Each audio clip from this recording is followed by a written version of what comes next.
Sign here, Ethan Whitmore said, and slid the divorce papers across the table so hard they knocked her coffee cup to the floor. He didn't flinch. He didn't even look at her. He looked at his watch.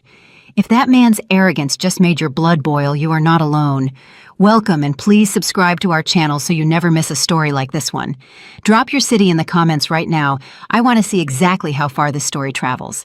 She left the marriage with nothing. One phone call brought him to his knees. The papers landed crooked on the mahogany table, half of them sliding off the edge onto the carpet of the 42nd floor conference room at Whitmore & Associates. Madeline Carter did not pick them up. She sat very still in the leather chair across from her husband of 19 years and watched him check his Rolex like she was an inconvenience between meetings. The attorney beside Ethan, a sharp-jawed man named Gerald Foss, who Madeline had met at dinner parties no fewer than a dozen times, cleared his throat and began speaking in the careful, practiced tone of a man paid to make terrible things sound reasonable. Mrs. Whitmore, the terms are straightforward. Mr. Whitmore is prepared to offer you a clean settlement in exchange for your full cooperation and your signature today. Madeline looked at the man.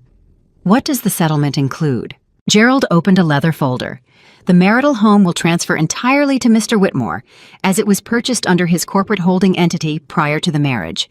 The investment accounts similarly are held in the name of Whitmore Capital and are therefore not subject to division under the terms of your prenuptial agreement. Madeline's voice was quiet. I never signed a prenuptial agreement. The room went still. Ethan turned his head toward her for the first time since she'd walked through the door. His expression was not angry. It was something worse than angry. It was patient. The patience of a man who has already won and is simply waiting for the other person to understand it. You did sign one, Madeline, 8 months before the wedding. Don't you remember? We had dinner at Le Bernardin afterward. You had the halibut. She stared at him. I have never seen a prenuptial agreement with your name on it. Your signature is on page 9, Gerald said, and slid a document toward her, along with the initials of 2 witnesses and a notary seal dated April 14th, 19 years ago.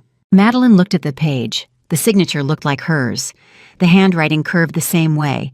But she knew with the same certainty that she knew her own name that she had never sat down and signed that document. She had never been handed it. She had never been told it existed. She looked up at Ethan. He was already looking out the window. You forged it, she said. I would be very careful about making accusations in a room full of legal witnesses, Gerald said mildly. I would be very careful, Ethan said, still looking at the skyline, about burning what goodwill I have left to offer you. He turned then, and his voice dropped to something low and flat. I'm giving you $32,000, Madeline. That is what I am offering. It's generous given the terms of the agreement, and it is the only offer you will receive. If you choose to contest it, we will be in litigation for 3 years. You will spend every dollar you have on lawyers, and you will still lose, because I have the document, and I have Gerald. And I have 6 other attorneys in this building who are very good at their jobs. She looked at her hands folded on the table. 19 years. She had built her entire life around this man.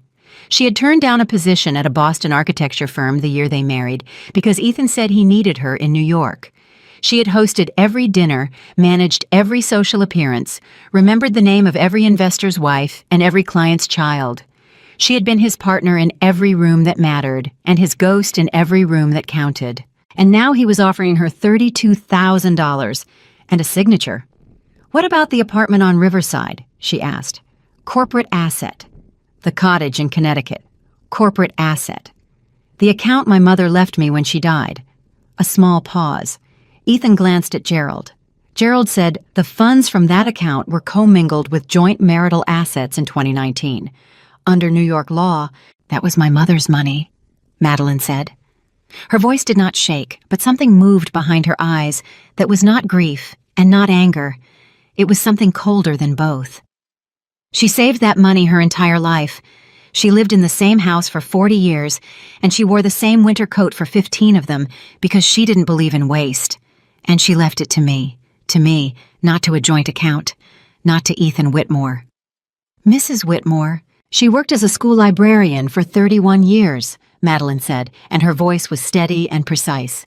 She made $38,000 a year at her highest salary, and she saved $112,000 because she was careful and she was patient and she believed in the future. She paused. You are telling me that money belongs to him. Ethan exhaled through his nose. Madeline, do not make this harder than it needs to be. She looked at him for a long moment. Then she reached across the table and picked up the pen. Gerald began to speak something about taking her time reviewing the documents, but she wasn't listening. She turned the pages until she reached the signature line, and she signed her name in one clean motion, the same way she had always done everything in this marriage, quietly, completely, without complaint. She set the pen down. She picked up her bag. She stood.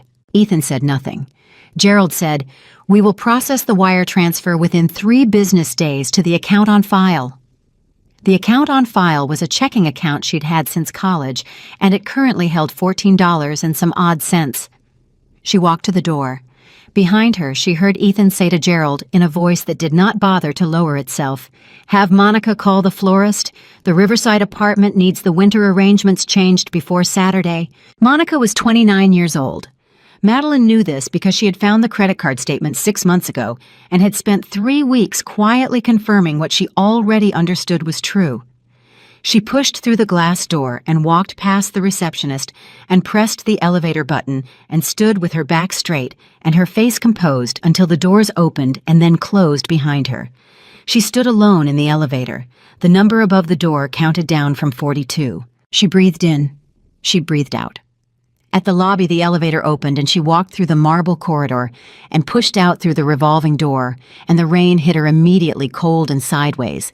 And she had no umbrella because she had forgotten it in the car, and the car was Ethan's car, and she had taken a cab this morning because she had not wanted to arrive at her own divorce proceeding asking her husband for a ride. She stood on the sidewalk in the rain with her handbag over her arm, and she did not move for almost a full minute. A man in a suit walked around her. A woman with a stroller gave her a look of mild concern and then moved on. A cab splashed through a puddle 6 inches from her feet and soaked the hem of her coat. She opened her purse. She had $32 in cash and a Metro card with 2 trips left on it. She had a phone with a cracked screen because she had dropped it 3 weeks ago and had told herself she would get it fixed after the divorce was settled.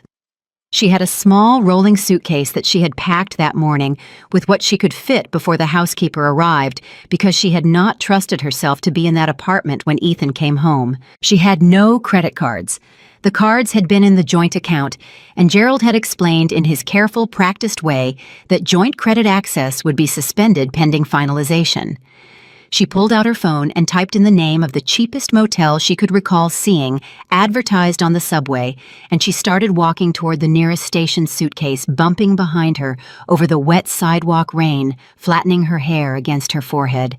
She did not cry. She made a decision somewhere in that elevator that she was not going to cry. Not yet. Not until she had a door between herself and this city and this day. And maybe not even then. The subway was crowded and hot, and someone bumped her suitcase twice without apologizing. She stood with one hand on the pole and her bag tucked against her chest, and she thought about her mother's money. She thought about the number $112,000, and she thought about the winter coat and the $38,000 a year, and the 31 years, and the careful, patient belief in the future. She thought he took that too. She got off at the right stop and walked 4 blocks through the rain to the Fairfield Motor Inn, which had a sign missing 2 letters in its name and a lobby that smelled like floor cleaner and old coffee. The man behind the desk charged her $68 for 3 nights, which was a special, he said, and she paid it in cash and took the key to room 7 and dragged her suitcase down the external walkway through the rain and unlocked the door and went inside. She sat down on the edge of the bed.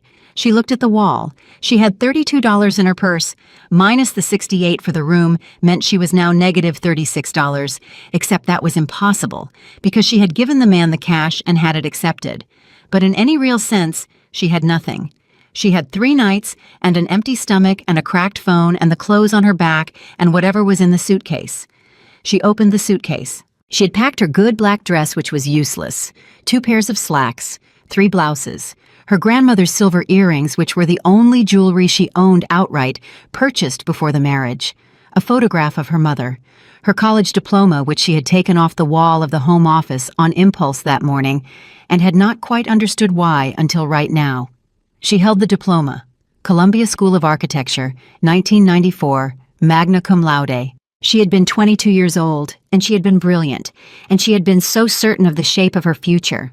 She set the diploma down beside her on the bed, and she pulled out her phone and she started making calls. The first call was to her old colleague, Patricia Webb, who had gone to work for a mid-size firm in Midtown after they both graduated. Patricia picked up on the third ring, and her voice was warm and then gradually careful. "Madeline. Oh, I heard. I'm so sorry." "I need work, Patricia. Anything, even drafting, even assistant level. I don't care about title right now. I need income." A pause. "I'll talk to David. I'll see what's open. Can I call you back tomorrow?" "Yes, please." The second call was to a woman named Rosalind Chen, who ran a small interior design consultancy and had once told Madeline at a fundraiser that she had always admired her eye, and that if she ever wanted to collaborate, the door was open. Rosalind's assistant said Ms. Chen was unavailable and would she like to leave a voicemail. She left a voicemail. She called 3 more people over the next hour. One did not answer. One answered and spoke to her for 4 minutes with increasing discomfort before saying he would need to think about it. One answered warmly and then became suddenly evasive when Madeline mentioned that she was no longer affiliated with the Whitmore household. That last one stung more than the others. She set her phone down and looked at the ceiling. She understood then what Ethan had done, not just the prenuptial agreement and the commingled accounts and the corporate asset designations. All of that was the legal architecture of erasure carefully built over years by a man who planned everything. But the other thing, the softer, more thorough destruction. He had made her a social satellite. Every person she knew had first known him. Every connection she had, every room she had access to, every phone number in her contacts, they were all attached to the orbit of Ethan Whitmore. And now that she had left that orbit or been expelled from it, she was not a person with a network. She was a woman with a list of contacts who had all received a very specific version of the story from a man with considerably more power than she currently possessed. She thought about his voice in that conference room. "Very careful about burning what goodwill I have left to offer you." He had already made calls. She understood that now.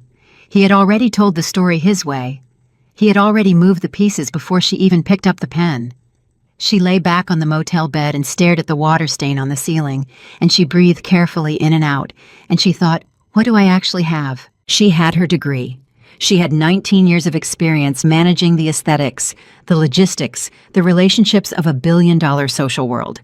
She had a mind that had been underused for nearly 2 decades and was still underneath all of it sharp. She had her grandmother's earrings. She had a photograph of her mother. She had a diploma that meant something even if no one in the city was going to answer her calls tomorrow. She closed her eyes. She did not sleep. At 5 in the morning, she got up and sat at the small desk by the window and opened her phone's browser and started researching employment law in New York State. She read for 2 hours. She did not know exactly what she was looking for. She only knew that the prenuptial agreement was forged and that forging a legal document was a crime, and that she had no money to hire an attorney, and that there had to be a door somewhere in this wall, even if she couldn't see it yet. At 7, she went to the motel office and asked the man behind the desk if there was somewhere nearby she could get coffee. He pointed her to a bodega 2 blocks east. She walked there in the cold morning air with $4 in her pocket and bought a small coffee and a roll and stood outside on the sidewalk and drank it while the city woke up around her. A woman across the street was opening a flower shop. A man in a hard hat was eating breakfast from a paper bag on the hood of a work truck. A bus went by with an advertisement for a law firm on its side. "Personal injury class action, we fight for you." And she looked at it and thought about Arthur Pendleton. She did not know anyone named Arthur Pendleton. The name had not occurred to her. She was simply standing on a sidewalk in the cold, thinking about a bus advertisement, and the name arrived in her mind like something she had always known and then immediately dismissed because there was no such person and she had no such connection, and this was simply a desperate brain looking for exits that did not exist. She finished her coffee. She walked back to the motel. She sat down on the bed and picked up her phone and opened her contacts and went through every name one by one, slowly looking for anything she had overlooked or underestimated. She had done this twice already, but she did it again because she was a woman who believed in thoroughness. She found nothing new. She set the phone down. She picked up the photograph of her mother. Her mother's name had been Frances Carter, and she had been a woman of extraordinary patience and very little drama. She had not cried at Madeline's father's funeral, not because she didn't grieve, but because, as she explained later, she had learned a long time ago that the time for tears was private, and the time for public composure was when you needed people to take you seriously. Madeline had not understood that until right now. She set the photograph against the wall where she could see it from the bed. She thought about the wedding ring on her finger. She had not taken it off yet. It was a 3-carat round diamond in a platinum setting that Ethan had presented to her in the garden of his parents' estate in Connecticut on a Sunday morning in June 20 years ago. She had worn it every day since. She had worn it through childbirth scares that turned out to be false alarms, and through the year he worked in Singapore and only came home once, and through every dinner party and every charity gala, and every morning when she made coffee in a kitchen that cost more than most people's houses. She twisted it off now. It came off easily. Her fingers had thinned over the past several months. She had not noticed until this moment. She held the ring up in the gray morning light from the window. It was heavy, or it had always felt heavy. Now holding it for what she understood was the last time she noticed that it was lighter than she expected. She put it in the inside pocket of her purse. She thought, I can sell this. It won't be enough, but it will be something. It will be a direction. She lay back, and this time she did sleep briefly, and without dreaming, and when she woke, the clock on her phone said 10:47, and she had missed one call from Patricia Webb. She called back immediately. Patricia's voice was different, tighter. Madeline, I spoke with David. And a breath. There's nothing open right now. He says the team is full. Patricia. 2 weeks ago, David told me at the Guggenheim benefit that he was desperate for senior talent. I know. You know. Madeline. He called you, didn't he? Ethan called him. The silence on the other end was its own answer. I'm sorry, Patricia said, and she sounded like she meant it, which almost made it worse. Madeline hung up. She sat with the phone in her hand and looked at it and understood fully and completely that this was not going to be a matter of making more calls. This was not a networking problem. This was a calculated wall built quietly over the past weeks or months by a man who understood power as a system and had the resources to operate every lever of it.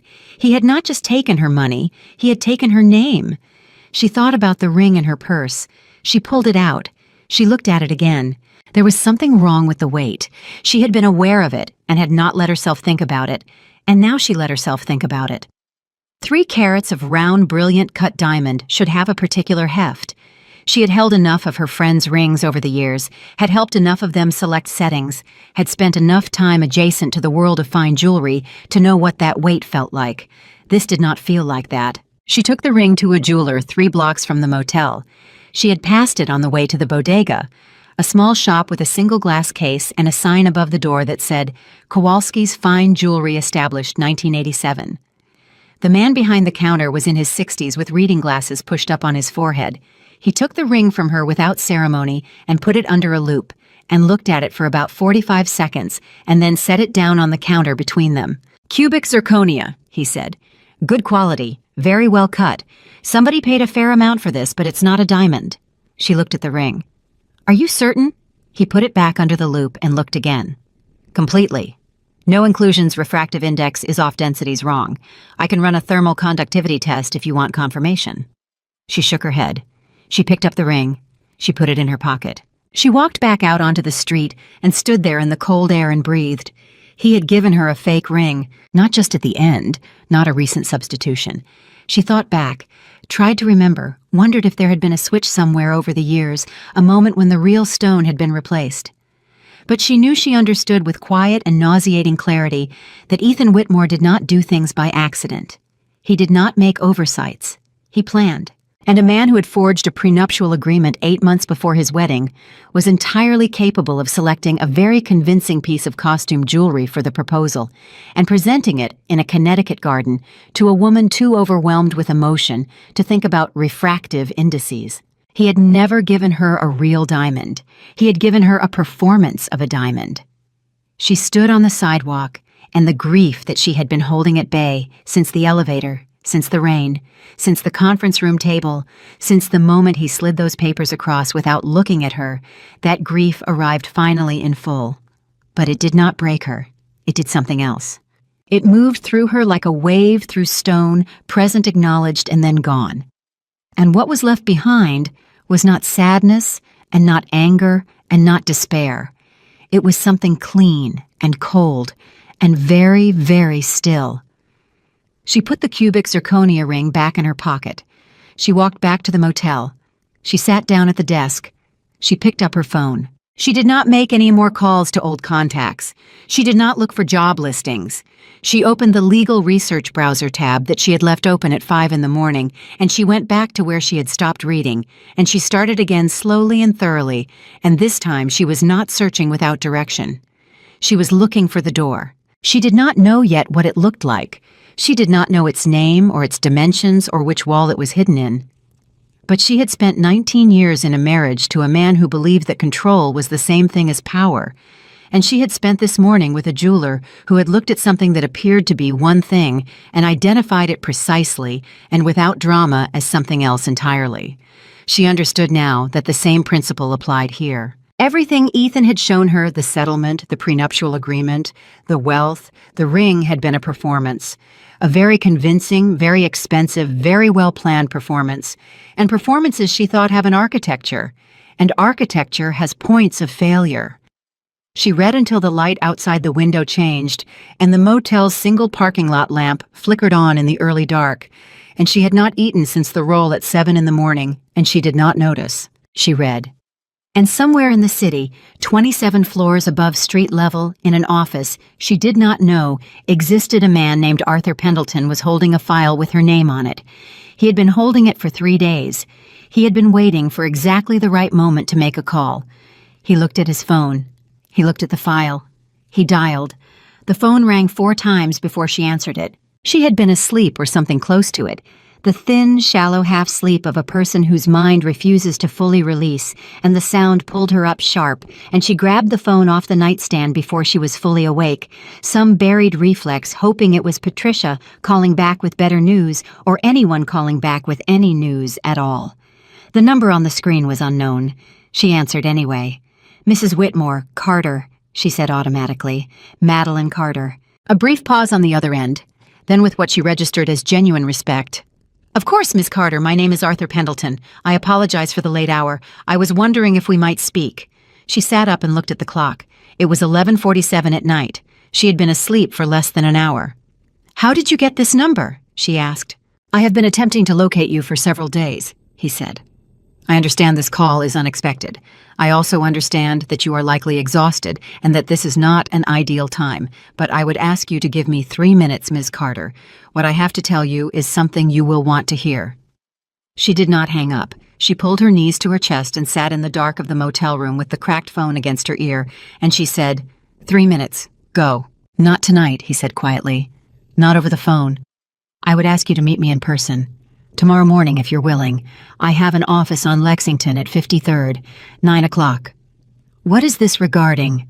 A pause. It is regarding your legal standing, Ms. Carter, and a matter that affects you far more significantly than you currently understand. She pressed the phone tighter against her ear. Can you give me anything more specific than that? I can tell you, he said carefully, that what happened to you in that conference room yesterday was not the end of this story.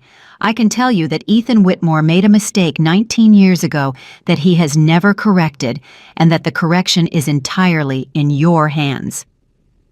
The room was completely silent. She sat there, and she breathed. 9 o'clock, she said. I'll have coffee, he said. And then before she could ask anything else, get some rest, Miss Carter. Tomorrow changes things considerably. He ended the call. She sat in the dark for a very long time. She did not sleep again that night.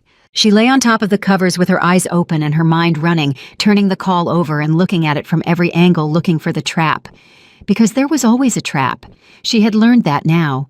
She had learned it in a conference room on the 42nd floor with a forged document and a man who checked his watch while 19 years dissolved around him. But she went to the address at 9 o'clock. Because what else was she going to do? The office on Lexington was small by Manhattan standards, a single suite on the 18th floor of an older building, not the gleaming tower kind, the solid pre-war kind that smelled like old paper and central heat. The reception area had 2 chairs and a woman in her 50s who looked up when Madeline walked in and said simply, "Miss Carter, go right through." Arthur Pendleton was a man of perhaps 70, with white hair cut close to his head, and the kind of stillness that belongs to people who have spent decades in rooms where the wrong word destroys everything. He stood when she entered and gestured to the chair across from his desk and waited until she sat before he sat, and he did not offer pleasantries. He opened a folder. In 2005, he said, 19 years ago, 5 months before you married Ethan Whitmore, a shell company was established in Delaware under the name Apex Solutions, LLC. The company was registered to hold the core intellectual property of an AI optimization system that Ethan Whitmore had been developing over the prior 3 years.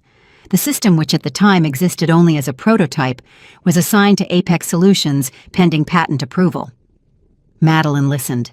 The patent was approved in 2007. Pendleton continued. At that point, Apex Solutions held the controlling intellectual property over what would eventually become the foundation of Ethan Whitmore's entire technology portfolio.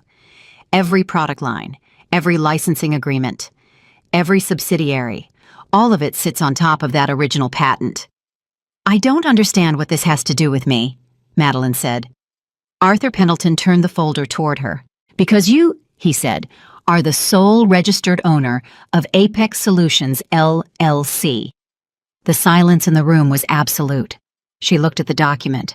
Her name was there, Madeline Frances Carter, her social security number. Her signature, this one, she was almost certain genuine, though she could not immediately place the memory.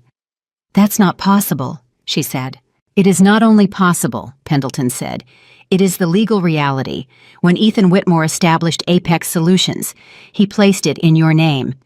It is our belief that he intended this as a tax and liability structure, placing the IP in the name of a private individual rather than a corporate entity provided certain early-stage advantages. He intended to transfer it back to his own holding company once the patent was approved. But for reasons we have not been able to fully establish, that transfer never occurred." She stared at the document. "He forgot?" she said slowly. "Or he believed it was handled when it was not," Pendleton said. "Or the attorney who was meant to execute the transfer made an error. The reason is in the current circumstances immaterial. The legal reality is this Apex Solutions LLC has never been transferred out of your name. You are its sole owner of record. And Apex Solutions holds the foundational patent on which Ethan Whitmore's entire business empire rests." She looked at him. "Without your signature on a transfer document," Pendleton said, "his legal claim to that IP is unenforceable." She breathed in very carefully.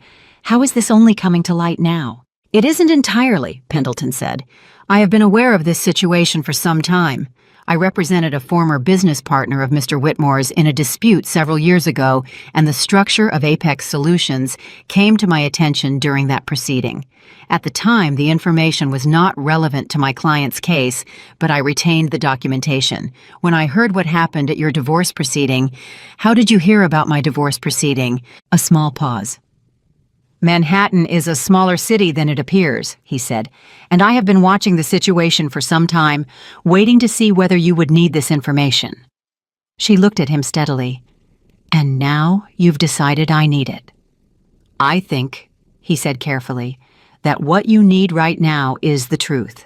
What you do with it is entirely your decision." She looked back at the folder. "There's something else," she said. It wasn't a question. Pendleton turned to the next page. "Whitmore Capital has filed for an initial public offering," he said. "The IPO is scheduled to price in 11 days. At current projections, the offering would value the company at $3.4 billion. She set the folder down on the desk. Without a clear title to the Apex Solutions patent, Pendleton said the IPO cannot proceed. The underwriters require clean IP documentation. If the ownership dispute becomes public before pricing the offering collapses, the institutional investors withdraw, the valuation disappears. She sat in the chair in the small pre-war office, and she looked at the man across the desk, and she thought about the ring in her pocket, and her mother's money, and the conference room, and the Rolex, and the way he had said without looking at her, "Have Monica call the florist." "And if the IPO collapses," she said. "His debt obligations come due immediately," Pendleton said. "His lines of credit are leveraged against the projected offering proceeds. Without the capital event, he is technically insolvent within 60 days. The room was very quiet. She said, "What do you want from me, Mr. Pendleton?" He met her eyes. "Nothing, yeah," he said. "I want nothing from you. I am telling you this because you deserve to know it, because what happened to you in that room was a fraud. The prenuptial agreement was a fraud. The settlement was designed to prevent you from discovering this, and I believe you should understand what you actually hold before you decide how to proceed." She looked at him for a long time. "Who else knows about this?" "My associate and myself," he said. "No one connected to Whitmore, not yet." She picked up the folder. She read the documents for 22 minutes in silence. Pendleton sat across from her and drank his coffee and did not speak. When she finished, she set the folder down and said, "I need 3 days." He nodded. "The clock is moving, Miss Carter. He will be aware of the vulnerability when the underwriters run their final IP review. That review is scheduled for day 8. That gives you 3 days," she said again. "I need to understand what I'm holding before I decide what to do with it, and I need to think." He nodded. She stood, picked up her bag, and then paused at the door. "Why did he put it in my name?" she asked. "Not of Pendleton exactly, just aloud." "He was the most careful man I have ever known. He planned everything. Why did he put the most important asset he had in someone else's name and then forget to take it back?" Pendleton considered this. "In my experience," he said, "the most controlled people sometimes make the largest errors precisely because they trust their own systems too completely. He built a structure and assumed it would be maintained automatically, and you were not in his understanding a variable he needed to account for." She stood in the doorway. "He didn't think I would ever need to be looked at," she said. "He thought," Pendleton said quietly, "that you were safe." She walked out. She rode the elevator down 18 floors with the folder tucked under her arm, and she stepped out onto Lexington Avenue, and the cold hit her, and she stood on the sidewalk, and for the first time in 3 days, she felt something that was not fear and not grief and not the cold, clean determination she had been using to hold herself together. She felt the faint beginning of something that might eventually become power, but she did not let herself feel it fully. Not yet, not until she understood it completely. Because the worst thing she could do right now was act from emotion when she finally had the advantage of information. She went back to the motel. She spread the documents across the desk. She started reading again. 3 hours later, her phone rang. "Patricia Webb," she answered. "I want you to know," Patricia said without preamble, "that David did receive a call. I don't know all the details, but I heard enough of his side of the conversation to know it was deliberate. Madeline, he's making calls. Ethan, he's telling people things." "What kind of things?" Patricia hesitated. "That you were unstable during the marriage, that there were mental health concerns, that the divorce was complicated by your behavior." Madeline closed her eyes. "Patricia, you know me." "I know you," Patricia said firmly. "That's why I'm calling. I don't care what David says. If you need a reference, you call me directly. My personal cell, not through the office." "Thank you." "Madeline." Patricia's voice dropped. "Be careful. I don't know exactly what he's doing, but it's coordinated. It didn't come from one place." She already knew this, but hearing it confirmed from outside her own head made it land differently. "Thank you, Patricia," she said. "Truly." She hung up. She sat for a moment. Then she picked up the folder again. The job interviews started 2 days after the meeting with Pendleton. She went to them because she needed income. Regardless of what the legal situation held, she could not assume anything, could not spend money she didn't have, could not build plans on a foundation she hadn't yet tested. The first interview was at a mid-size architectural consultancy in Chelsea. The hiring partner was a man named Douglas Hart, who had gone to Yale 2 years after her Columbia graduation, and who during the first 7 minutes of the conversation was engaged, interested, clearly impressed by her portfolio summary. Then his assistant knocked and handed him a note. His expression did not change visibly, but something behind his eyes shifted. "I appreciate your time today, Ms. Carter," he said. "We have a few more candidates to consider. We'll be in touch." "Mr. Hart," she said. "Whatever that note said, I'd like to address it." He folded the note. "I'm not sure what you mean." "I mean that I believe my former husband has been making calls to professional contacts in this city, and I believe one of those calls may have preceded my interview here today. I am telling you directly that anything you have heard from Ethan Whitmore or from anyone connected to him is not accurate, and I would ask you to evaluate my professional qualifications on their own merits." Douglas Hart looked at her for a long moment. "That's a significant accusation," he said. "It's an accurate one," she said. He did not offer her the position, but when she walked out with her spine straight and her voice steady, and that was something. The second interview went the same way with less subtlety. The woman conducting it actually said midway through that she had heard there were concerns about Madeline's professional conduct during her marriage, and would she like to address those concerns? "My professional conduct," Madeline said, "is documented in the charitable board appointments, the design consultancies, and the executive social coordination that I managed over 19 years. Would you like references from the directors of those boards? Because I can provide 7. The woman said she would need to think about it. She did not call back. By the end of that day, Madeline had been to 3 interviews and received 0 offers, and had spent $14 on a Subway card and a meal from a deli counter, and had $31 left and 2 nights remaining on the motel. She sat on the motel bed. She looked at the cubic zirconia ring on the nightstand.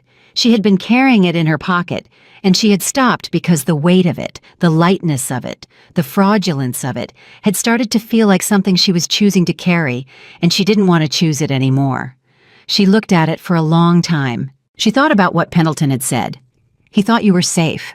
Not dangerous, not a variable. Safe meaning contained meaning small meaning the kind of person whose silence can be purchased for $32,000 and a fake diamond and a forged document. She picked up the ring. She thought about 19 years of mornings making coffee in a kitchen she didn't own, 19 years of knowing every investor's wife's name and every client's child's birthday, and every table preference at every restaurant Ethan used for business dinners. 19 years of making his world run so smoothly that he never once had to think about how it ran. And she thought about how that knowledge, that deep, intimate knowledge of his world, his relationships, his patterns, was still inside her. He had not taken it. He could not take it. It was not in a joint account. It had not been commingled.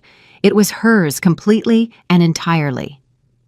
She set the ring back on the nightstand. She opened the legal folder.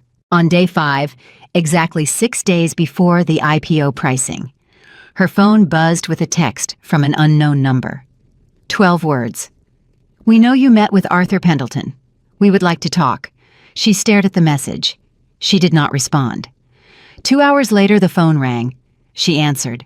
The voice on the other end was male, early 40s, she guessed, with the clipped precision of a man who worked inside corporate legal and had never in his career needed to modulate his tone for anyone's comfort. "Ms. Carter, my name is not relevant at this point. I'm calling on behalf of Whitmore Capital. We understand you've been in contact with Arthur Pendleton. We'd like to discuss what that conversation entailed." "I don't think I'm interested in that discussion," she said. "Ms. Carter, Mr. Whitmore is prepared to offer a revised settlement, significantly revised. He's prepared to acknowledge that there may have been some administrative complications in the finalization of your divorce agreement, and he would like to make that right in a way that benefits everyone." "Administrative complications," she repeated. The revised offer would include a cash payment of $1.2 million wired immediately upon signature and full cessation of any professional communications that may have affected your employment prospects. She sat very still. $1.2 million. 3 days ago, she had $32 in her purse. The number landed in her chest with a physical weight. She thought about the motel room, the bodega coffee, the interviews that evaporated the moment a note was passed. She breathed. "Tell me something," she said. "Of course." When he sent you to make this call, did he tell you what he did to the prenuptial agreement? A pause that lasted just slightly too long. I'm not sure I understand the question. Did he tell you about the patent structure on Apex Solutions? Did he explain to you what that company holds and who currently owns it? The line went very quiet. I'll take your silence as a no, she said. Tell him to call me himself, not through an intermediary. If he wants to have this conversation, he can have it with me directly. She ended the call. Her hand was shaking. She pressed it flat against the desk, and she breathed until it stopped. She was not a lawyer. She was not a businesswoman in the conventional sense. She was a 51-year-old woman in a motel room with $31 and a cracked phone and a folder of documents she barely fully understood. But she had spent 19 years learning how Ethan Whitmore thought. She knew his patterns better than anyone alive. She knew that he never sent someone to do something he valued, only things he considered beneath him. And she knew that $1.2 million was not generosity. It was panic wearing the costume of generosity. He was scared. That was the thing she kept returning to.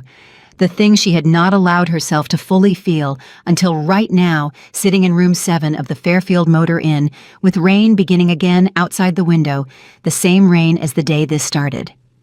He was scared of her. Not of her power exactly. He still believed she suspected that she was disorganized and overwhelmed and likely to make an emotional decision. He was scared of the document, of the company, of the clean, legal, inarguable fact of her name on a paper he had stopped thinking about 19 years ago. She opened her laptop, a second-hand one she had purchased for $80 from a pawn shop on her second day in the motel, using the last of a small cash advance from one of her credit cards before the access was suspended. And she pulled up the publicly filed documents for the Whitmore Capital IPO. She read the prospectus for 4 hours. She understood roughly 60% of it. She called Pendleton in the morning. They made an offer, she said. $1.2 million. A pause. That is a significant number, he said carefully. It's fear, she said. Yes, he said. It is. What happens to the IPO if I say nothing? If I simply do nothing, and the underwriters run their IP review and discover the Apex Solutions ownership structure? Pendleton was quiet for a moment. It depends on how the underwriters handle the discovery. Best case for Whitmore. They identify it internally. The IPO is delayed while he scrambles to resolve it. Worst case, it becomes public. The SEC filings contain representations about IP ownership.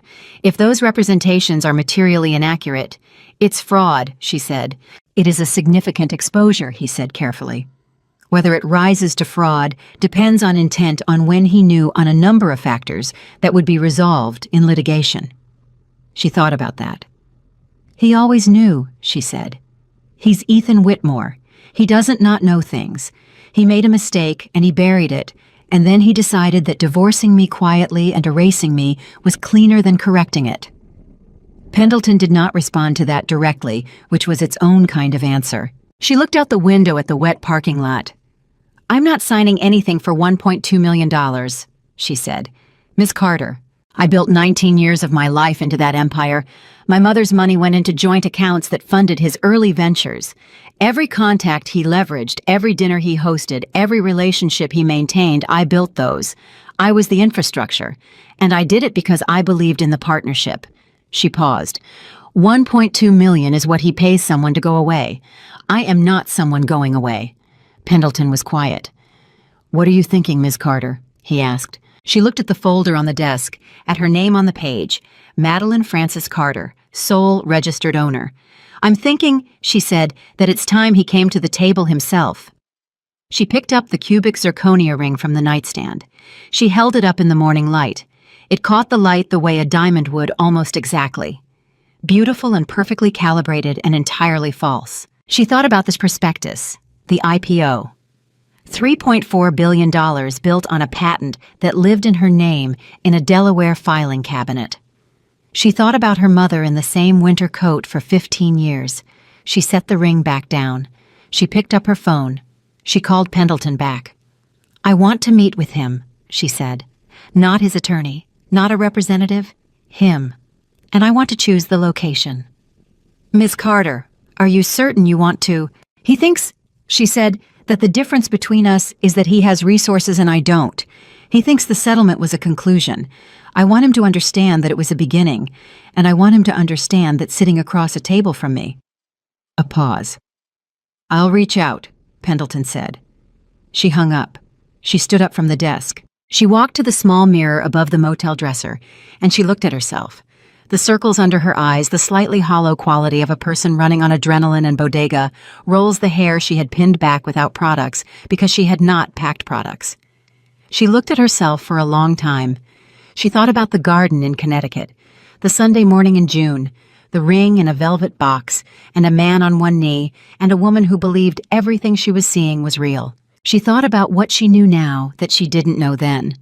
She thought about what he was going to see when he sat down across from her in whatever room she chose, expecting to find the woman from the elevator, the woman from the rain, the woman he had already disposed of and moved past.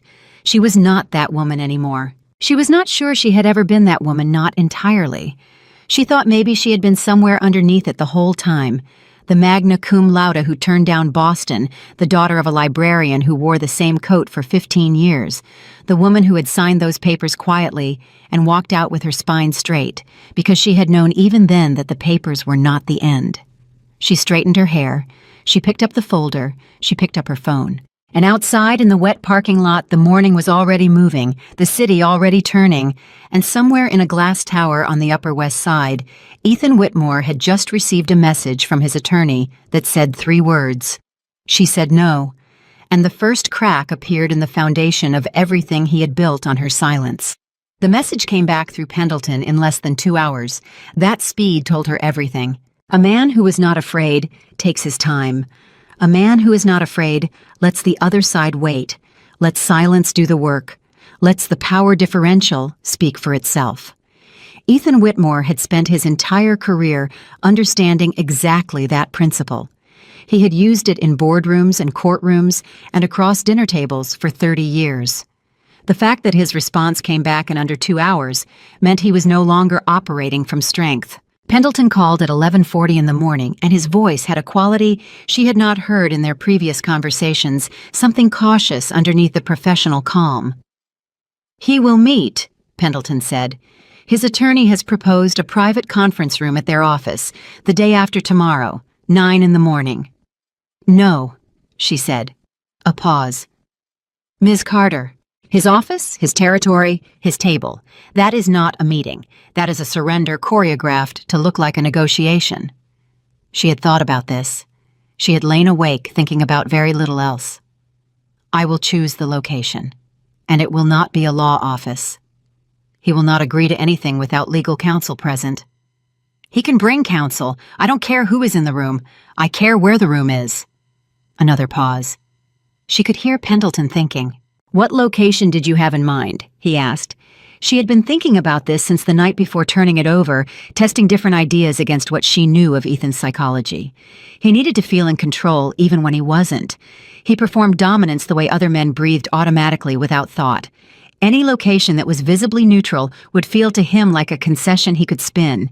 He needed something that would work on him at a level below the conscious. "There's a diner on 44th and 9th, she said. "Lou's. It's been there since 1971.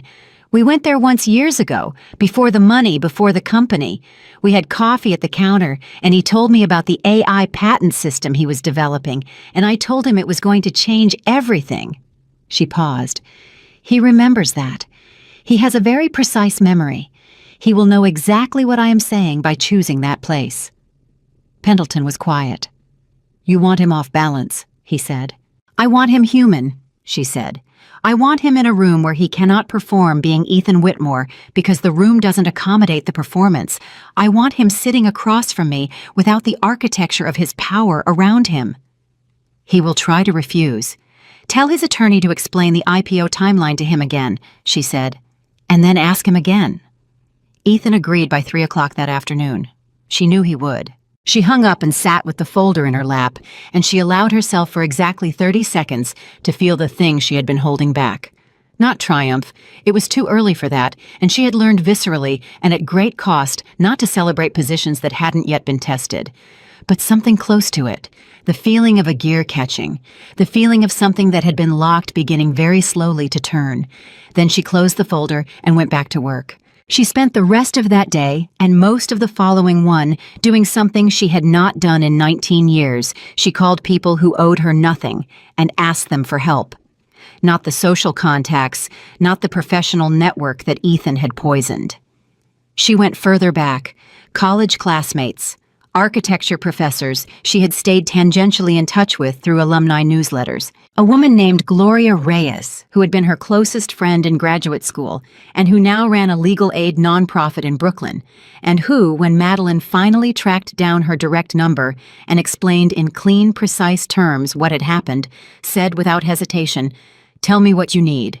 What she needed, she explained, was someone to review the Apex Solutions documents with her and confirm her understanding of her legal position before she walked into that diner. Gloria was not a corporate IP attorney, but she knew people who were.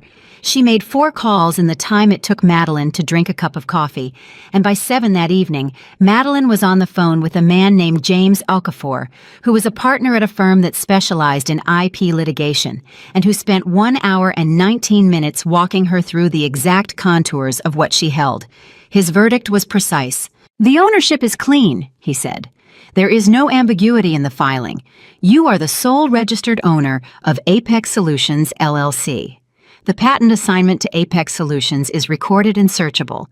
And because Apex Solutions is not and never has been listed as a subsidiary of Whitmore Capital in any regulatory filing, anyone representing that the IP is clear for the purposes of an IPO has either made a significant oversight or has deliberately misrepresented the structure." "Which do you think it is?" she asked. A brief pause. "I think," he said, "that a man who built a company on this patent for 19 years without correcting the ownership structure made a choice." "Thank you," she said. "Ms. Carter." His voice was careful. "What he held over you in that divorce proceeding, the prenuptial agreement, it was forged," she said. "If you can establish that the settlement is voidable, everything signed under duress or fraud is challengeable. But that's a separate proceeding and a separate timeline from whatever you're about to walk into." "I know," she said. "One thing at a time." She ended the call. She wrote 3 pages of notes in a lined notebook she had bought for $2 at the bodega. Not scripts. She was not going to script the conversation because scripted people lose when the other person goes off script, and Ethan would go off script deliberately looking for the seam. She wrote facts. Clean, numbered, legally verified facts in the order she intended to use them. And then she wrote at the bottom of the 3rd page in her own shorthand what he thinks this is. And underneath that, what it actually is. What he thought this was a renegotiation. A woman who had found a piece of leverage and was going to use it to extract a larger settlement. He would come to that diner, expecting to buy her out at a higher price, expecting that the right number, 2 million, 3 million, whatever it took, would end this cleanly. He would bring his attorney to handle the legal language, and he would bring his checkbook and his patience and his absolute certainty that everything in life has a price, because in his experience everything did. What it actually was, the end of his ability to execute the IPO under current conditions, the potential exposure of fraud in both the IP structure and the divorce settlement, and a woman who was no longer interested in being purchased. She read those 2 lines over. She closed the notebook. She did not sleep much that night either. But it was a different kind of wakefulness, not the desperate circling anxiety of the first nights in the motel, but the focused, quiet alertness of a person who knows exactly what is coming and has decided who they are going to be when it arrives. The morning of the meeting, she was up at 5:30. She showered. She put on the best of the 3 blouses she had packed, a deep charcoal silk that she had bought years ago for a board presentation and that still fit perfectly. She put on her grandmother's silver earrings. She did her hair with the limited tools she had, and she looked at herself in the mirror, and she thought, "This is enough. This is exactly enough."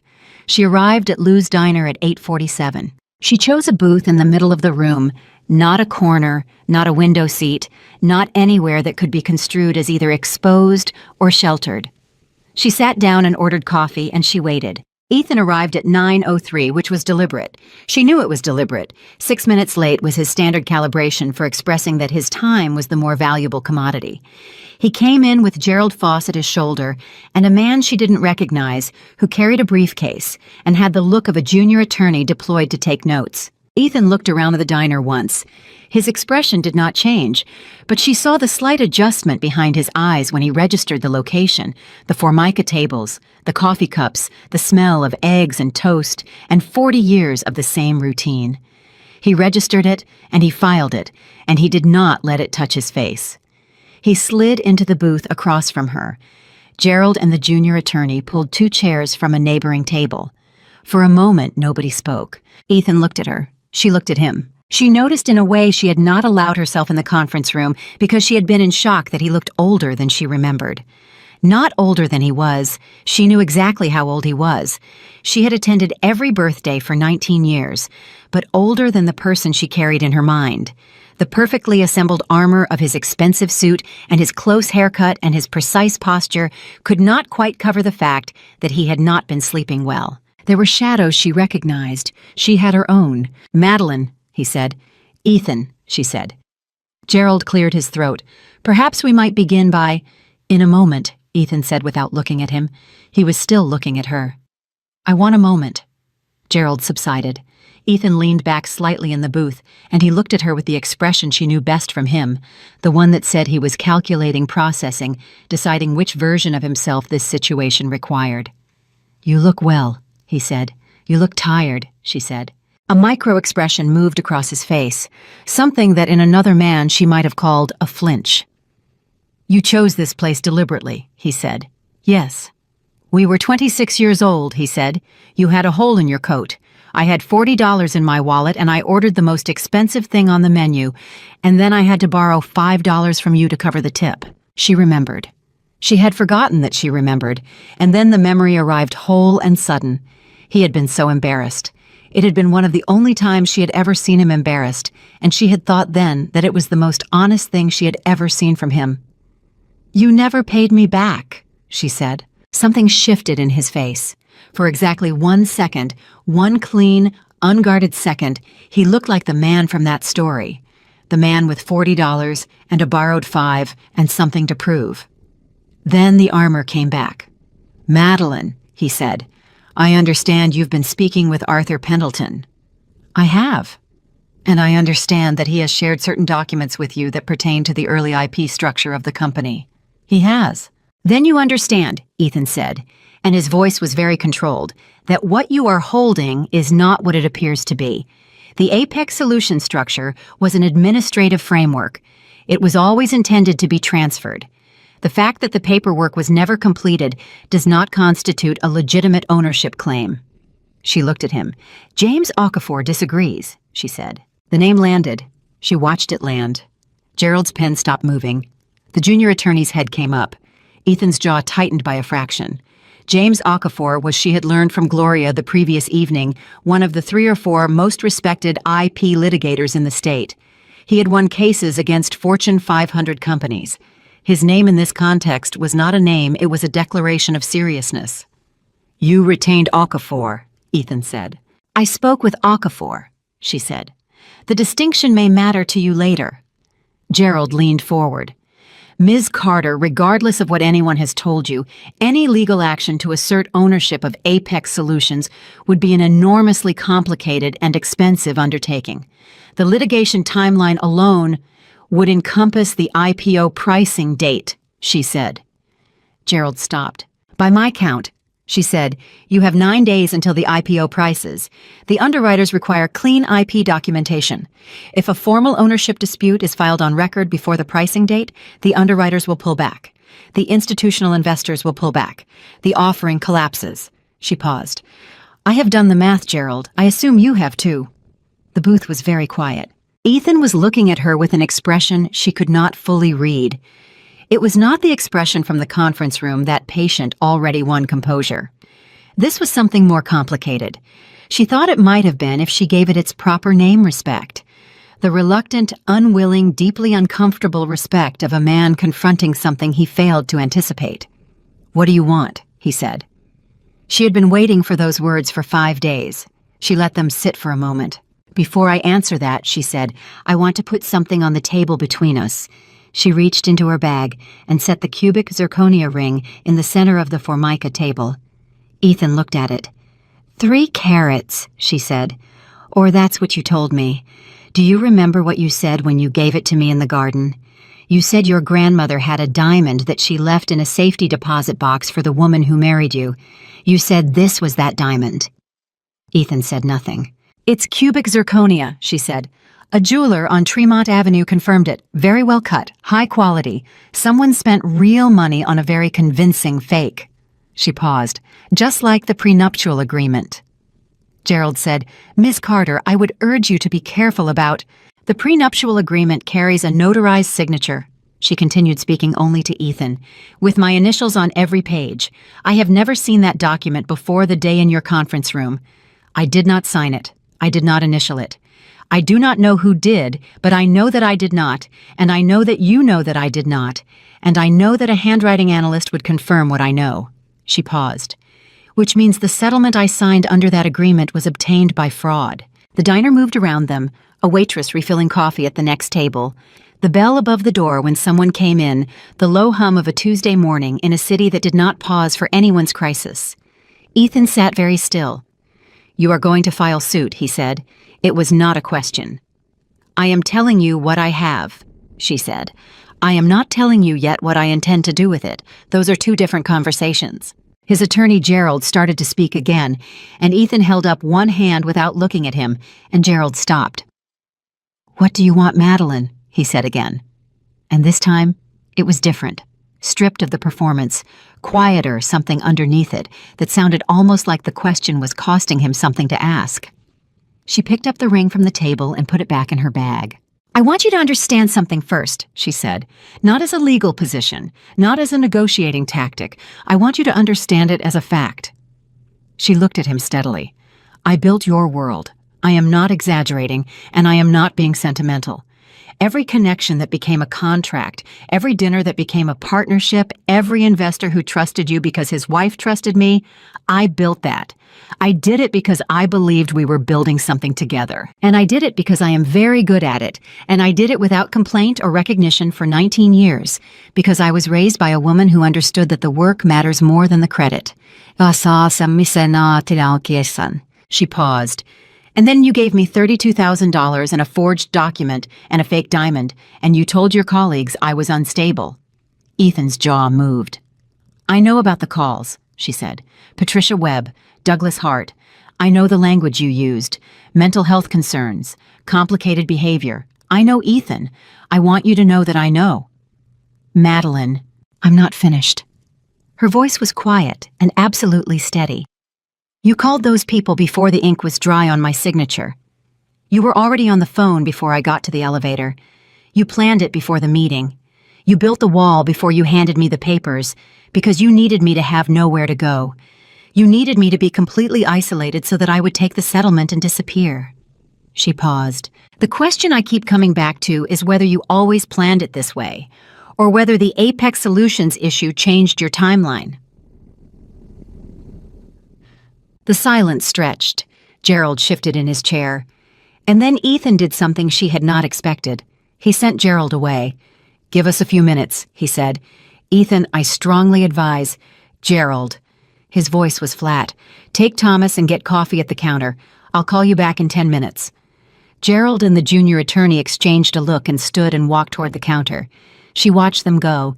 She watched Ethan watch them go. Then he turned back to her, and the performance dropped completely.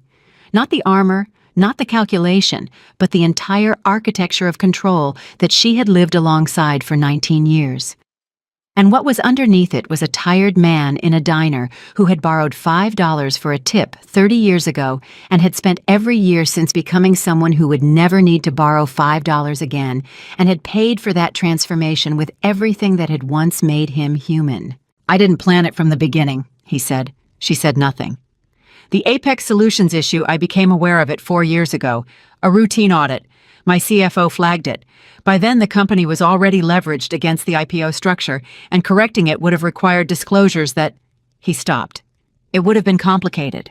"So you decided to do nothing," she said. "I decided to manage it. And managing it eventually meant managing me." He didn't answer, which was its own answer. She felt something move through her. Not anger, she was past anger.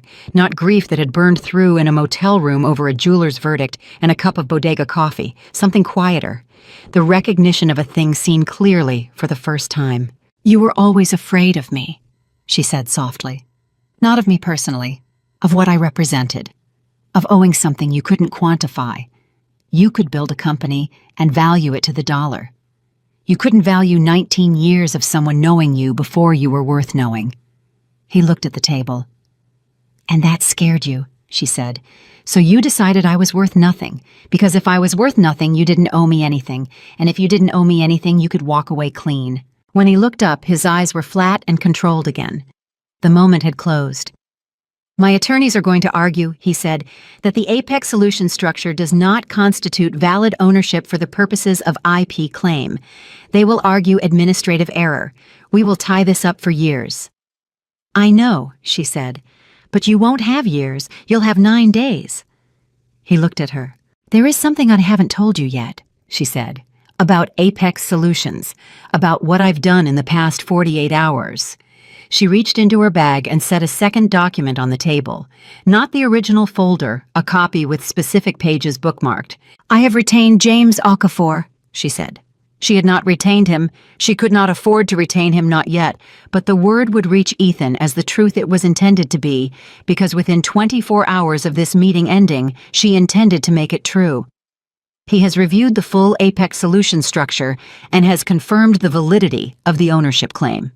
He has also identified the regulatory implications for the IPO prospectus, specifically the representations made regarding IP ownership in the S-1 filing. She paused. "You told the SEC that the IP was clean." Ethan's face did not change, but his hand resting on the table pressed flat against the surface. "That filing," she said, "contains a material misrepresentation, not an oversight, a representation, signed and submitted." She let that land. "That is not a civil matter, Ethan. That is a federal matter." The word federal sat between them on the Formica table like something heavy and permanent. She watched him absorb it. She watched the man who had checked his watch while 19 years dissolved sit across a diner table from the woman he had discarded and understand for the first time the shape of what he had actually done. "I want to be very clear about something," she said. "I am not here to destroy you. I am not here for revenge. I am here because what you took from me was not just money or property. You took my name. You took my professional standing. You took my mother's savings. You took 19 years and you told the world I was unstable, and then you went back to your apartment on Riverside and had Monica change the flowers." She picked up her coffee cup. "I want what is mine, not what is generous, not what is sufficient, what is mine."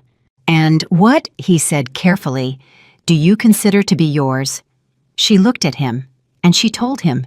The number landed with a sound she could almost hear, not a gasp, not an objection, just a silence that had weight and texture and the quality of an entire future rearranging itself. Gerald was summoned back from the counter. Gerald objected. The junior attorney wrote very fast.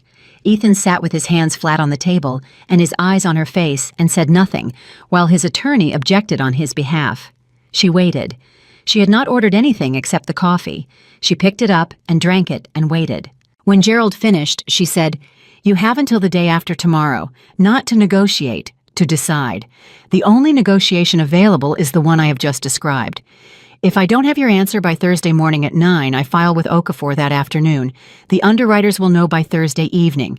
The IPO prices in 9 days. You are a precise man, Ethan. I don't need to do that math for you."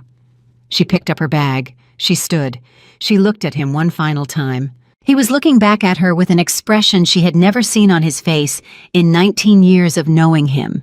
Not anger, not calculation, not the patient certainty of a man who has already won.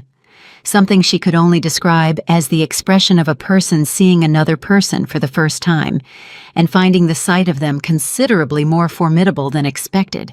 "You should have paid me back the $5, she said, and she walked out of Lou's Diner onto 44th Street into the cold morning air, and she did not look back, and behind her through the glass she could hear Gerald already talking, already problem-solving, already building the argument, and she knew with a certainty that did not require confirmation that the argument was not going to hold. She pulled out her phone. She called Gloria Reyes. "I need James Okafor's direct number," she said, "and I need it today. I'm ready to retain him." "What happened?" Gloria asked. "I told him what I wanted," Madeline said.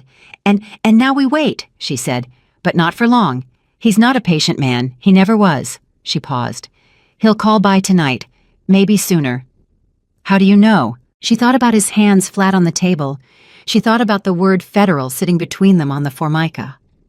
She thought about a man who had built his entire empire on control, suddenly confronted with the one variable he had forgotten to account for. "Because I know him," she said. "I know him better than anyone alive, and I know that what he cannot tolerate is uncertainty. He will want this resolved before he has time to imagine all the ways it can go wrong." She was right. Ethan's attorney called at 2:17 that afternoon, not to negotiate, to ask what precisely she meant by control. She smiled. She actually smiled for the first time in 8 days, standing in the parking lot of the Fairfield Motor Inn with the cracked phone against her ear and the cold air on her face. "Tell him," she said, "that I'll explain it at the table." Gerald Foss called back at 4:51 that same afternoon, which meant Ethan had spent exactly 2.5 hours after her departure, attempting to find an alternative before concluding there wasn't one. She had expected it to take longer. The fact that it hadn't told her something important, the legal team had already run the numbers probably weeks ago, and the numbers had already told them what she was now telling them. They had simply hoped she wouldn't figure it out. She answered on the second ring. "Miss Carter," Gerald said, "Mr. Whitmore would like to schedule a formal negotiation session. Given the timeline considerations, he is proposing the day after tomorrow, Thursday. He would like to return to the same location if you are amenable." She had not expected that. She had expected him to insist on a conference room on his turf on some version of terrain that felt controllable. "Lou's," she said. "Yes." She understood immediately. He wanted the same room because he had spent 2.5 hours processing what had happened there and had decided he could do better. He believed he had underperformed in that first meeting, that he had let her catch him off guard, and he wanted the same setting so he could correct for it. He was thinking about the rematch. That she thought was the most useful piece of information he had given her all week. He was still thinking in terms of winning and losing a conversation. He had not yet accepted that the conversation was already over. "Thursday," she said, 9 o'clock. "He will be bringing a full legal team," Gerald said, "and a financial representative." "I'll be bringing Arthur Pendleton," she said. A pause. "Ms. Carter, our position remains that the Apex Solutions ownership structure represents an administrative—" "Gerald," she said, "I'll see you Thursday." She ended the call.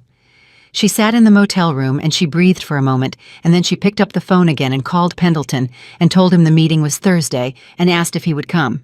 "Of course," he said, and then Okafor. "I've retained him," she said. "He's reviewing the S1 filing tonight." A pause. "Ms. Carter, I want to make sure you understand what you're walking into. Ethan Whitmore is going to come to that table with everything he has. He will have spent 48 hours building the most aggressive legal position available to him. He is going to try to pressure you to confuse you, to make you doubt the strength of what you hold. He is very good at this." "I know," she said. "I watched him do it for 19 years. That's different from being the target of it." "Arthur," she said, and it was the first time she had used his first name. "I need you to trust that I know this man. I need you to trust that the preparation I am doing is not naive. And I need you to be in that room Thursday as my attorney, not as my guardian." A long pause. 9 o'clock, he said. 9 o'clock. She spent Wednesday the way she had spent the previous 4 days, reading, researching, preparing. But Wednesday had a different quality. The desperate energy of survival had shifted into something more deliberate. She was no longer looking for the door. She had found it.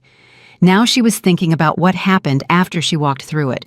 She called James Okafor at 8 in the morning. "The S1, he said without preamble, as though he had been waiting for her call. I've read it 3 times. The IP representations are explicit. There is a section page 47 of the prospectus that states, and I quote directly, that Whitmore Capital holds clear and unencumbered title to all foundational intellectual property underlying its product lines. That representation is signed by Ethan Whitmore personally as CEO and countersigned by the CFO and the General Counsel. And it's false, she said. It is materially inaccurate, he said. Whether it rises to intentional fraud depends on the timeline of his knowledge. If we can establish when he became aware of the Apex Solutions ownership discrepancy. His CFO flagged it 4 years ago, she said. He told me himself. Silence on the line. He told you that, Okafor said slowly. In a diner on 44th Street yesterday morning with Gerald Foss sitting 12 feet away at the counter, he said a routine audit flagged it 4 years ago and that correcting it would have required disclosures that were complicated.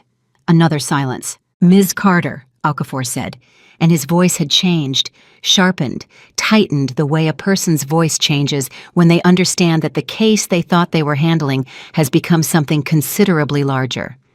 I need you to write down exactly what he said, every word you can remember, and I need you to do it right now before the memory compresses. She had already done it. She had written it down in the notebook the same evening, sitting in the motel room, while the conversation was still precise in her mind. She read it to him. When she finished, he was quiet for a moment. You understand, he said carefully, that what you just described is an admission, not necessarily a criminal confession, not without corroboration, but an admission of knowledge. If he made that statement voluntarily, in a semi-public setting in front of witnesses, Gerald was at the counter, she said, and there was a junior attorney, Thomas. I don't know his last name. I'll find it, Okafor said. Ms. Carter, tomorrow's negotiation has just changed scope significantly. Are you prepared for that? She looked at the notebook on the desk, at the 3 pages of clean numbered facts, at her mother's photograph against the wall. Tell me what I need to know, she said. He told her for the next 2 hours. By the time she hung up, the light had changed outside the window, and she had 4 more pages of notes and a very clear picture of the 2 parallel tracks that now existed: the civil ownership claim over Apex Solutions and the potential federal exposure arising from the S1 misrepresentation. The first track gave her leverage. The second track gave her something she had not fully anticipated when she walked into Lou's the first time. It gave her the ability to end him completely. And that was a power she had not wanted, and was not sure she wanted now, and had to think about very carefully. She thought about it through the afternoon and into the evening, eating a bowl of soup from the bodega, and sitting at the desk and turning the question over. She was not a person who believed in destruction as an end in itself. She had never been. Even now, with everything he had done laid out in front of her, in precise legal language, the satisfaction she was after was not his ruin. It was the correction of a wrong, the restoration of something that should never have been taken. But she also understood, with the cold clarity she had developed over the past 9 days, that his willingness to make that correction depended entirely on his belief that she was capable of using the full weight of what she held. She could not walk into that room tomorrow with Mercy already in her pocket. Mercy was for after the papers were signed. Thursday arrived gray and cold, the same as every morning that week. She was at Lou's at 8:40. She ordered coffee and she sat in the same booth as before, and she did not look at her phone. She looked at the people around her, the construction workers at the counter, the woman in nursing scrubs eating eggs and reading something on her tablet, the old man in the corner who came every day, she suspected because the booth was warm and the coffee was cheap, and nobody asked him to leave. She thought, I have been in a version of this room my whole life. I just didn't know it. Pendleton arrived at 8:52. He sat down across from her, ordered nothing, set his briefcase on the seat beside him, and said, Okafor called me. I know, she said. He said the scope has changed. Yes. Pendleton studied her. How are you holding this? He asked, and it was a genuine question, not professional courtesy. She thought about it honestly. 1 hour at a time, she said, the same way my mother held everything. He nodded. Ethan arrived at 9:01, 1 minute late instead of 6, closer to punctual, which told her the performance of superiority had been dialed back in favor of something more tactical. He came in with Gerald and Thomas, and a woman she didn't know, mid-40s, in a gray suit that had the quiet authority of serious money, a financial advisor, or a senior investment banker, Madeline assessed. Someone brought to translate the numbers. He also brought someone she had not expected. The man who came in last was tall, silver-haired, with the particular stillness of a person accustomed to being the most powerful person in any room he entered. Madeline recognized him from a photograph she had seen in a business journal years ago. His name was Harrison Polk, and he was the lead underwriter on the Whitmore Capital IPO. She understood in an instant what this meant. Ethan had not told Polk about the ownership problem. He had told Polk he was meeting with a disgruntled former wife, a nuisance to be managed. He had brought Polk here to observe, to provide the implicit weight of institutional authority, to make her feel the room closing in. She looked at Harrison Polk. She thought he doesn't know yet, and she thought this is either Ethan's most aggressive move or his most desperate mistake. And in her experience with this particular man, those two things were often identical. They arranged themselves across from her, Ethan in the center, Gerald to his right, Polk to his left, the woman in gray at the end, Thomas behind with the briefcase. Pendleton sat beside Madeline and said nothing. Ethan looked at her and said, "I'd like to begin by introducing Harrison Polk, who represents the underwriting consortium for—" "I know who he is," Madeline said. Polk looked at her. His expression was neutral professional, the expression of a man who had been in 1,000 rooms like this and had learned to reveal nothing until he understood the terrain. "Ms. Carter," Polk said, "Ethan has explained that there are some administrative complexities regarding the company's IP structure that you've become aware of. We're hoping to resolve those today in a way that allows the offering to proceed on schedule." She looked at him steadily. "What exactly did Ethan tell you those complexities are?" she asked. Polk glanced at Ethan. "A paperwork issue, an ownership registration that was intended to be transferred and wasn't." She nodded slowly. "A paperwork issue," she repeated. "Ms. Carter," Gerald said quickly, "perhaps we could—" "Mr. Polk," she said, speaking directly to the underwriter. "I want to make sure you have complete information before this conversation goes any further, because the information you have right now, the paperwork issue framing, is not complete, and you are a man with significant legal and professional obligations arising from the S-1 filing your firm is sponsoring." Polk's expression shifted, fractionally, but she caught it. "The ownership of Apex Solutions LLC," she said, "which holds the foundational patent underlying every product line, every licensing agreement, and every subsidiary of Whitmore Capital, is registered solely in my name. It has been registered in my name for 19 years. It has never been transferred. And the S-1 filing that your firm co-signed represents that Whitmore Capital holds clear and unencumbered title to that IP." The silence in the booth was complete. Polk turned to look at Ethan. Ethan said nothing. "Ethan," Polk said, and the one word carried the weight of everything. The weight of the offering, the institutional relationships, the legal exposure, the careers of the people on his team who had signed their names to a document containing a material misrepresentation. "Is this accurate?" "It is a matter under," Gerald began. "I am asking Ethan," Polk said. Another silence, longer this time. "The structure was always intended to be temporary," Ethan said. His voice was controlled, but something underneath it had begun to give. "The transfer was supposed to be handled years ago. It was an oversight." "An oversight," Polk said. "Ethan, I co-signed a prospectus that represents clean IP title. My firm co-signed that document. If what this woman is describing is accurate, we have a significant problem that goes considerably beyond a paperwork issue. Harrison." "Do not," Polk said very quietly, "say my first name to me right now." The table went absolutely still. Madeline watched Ethan receive that, watched the man who had never in his professional life been spoken to that way by someone he considered a peer, absorb it without the ability to do anything about it. She watched his jaw tighten and his hands press flat on the table, the same gesture as before, and she thought, there it is. That's the tell. Every time the ground moves, his hands go flat.